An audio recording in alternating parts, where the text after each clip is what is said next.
Here are some easy ways to get your longboard to turn sharper. I don't know what I'm doing with my hands there, but it just feels right. First, let's discuss the basic fundamentals of carving, because I feel like it's important to have this down before you go and start tweaking your setup. Now, I'm actually working on a carving tutorial that's gonna go a little deeper, but here are some tips. A lot of it has to do with shifting your weight to your toes and then your heels. You can even put your setup on the grass to practice this if you don't feel comfortable riding yet. The opening and closing of your shoulders is key. Take your front arm and hold it out in front of you. If you're regular, that's your left arm. And if you're goofy, it's your right. Now move your arm about a foot to the left. Now bring it back and a foot to the right. Bring it back again. Why did I make you do that? Well, it forces you to open up your shoulders, which is key to heel side turning, and close your shoulders, which is key to toe side turning.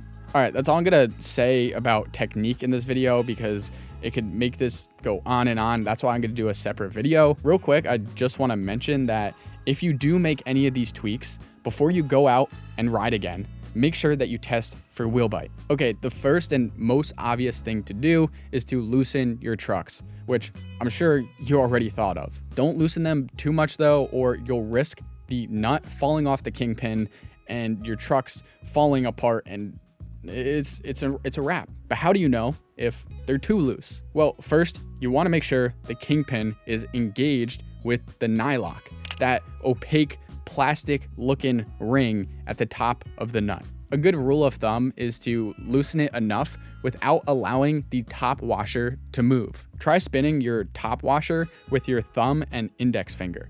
If it moves, your trucks are too loose. You want your washer to always be tight. But if loosening the trucks doesn't get it to how you want it, you might want to get new bushings. Now, 3 things when it comes to bushings. 1, your bushings could be too hard. And if that's the case, then you should just get softer ones. I personally use Riptide and Orangutan on most of my setups, but there's also Blood Orange and Venom. 2, if you have a cup washer, you can flip it or get a flat one so there's less resistance when turning. And 3, you could swap the shapes of your bushings. Double barrel will have the most resistance when turning. Barrel and cone right in the middle, and double cone will be the most carvy. Another technique is to increase the angle of your trucks with angled riser pads. A higher angle will turn more and lean less, making your setup turn sharper. And while it might not be a mind-blowing change, it's just another thing that you can do. A little something, you know, a little sprinkle. Next, you might want to set up with a shorter wheelbase. While there are many variables that come into play while you're carving, in general, a longer wheelbase means that your turns will be more drawn out, and a shorter one will be more nimble and agile. You could drill a shorter wheelbase in your current setup.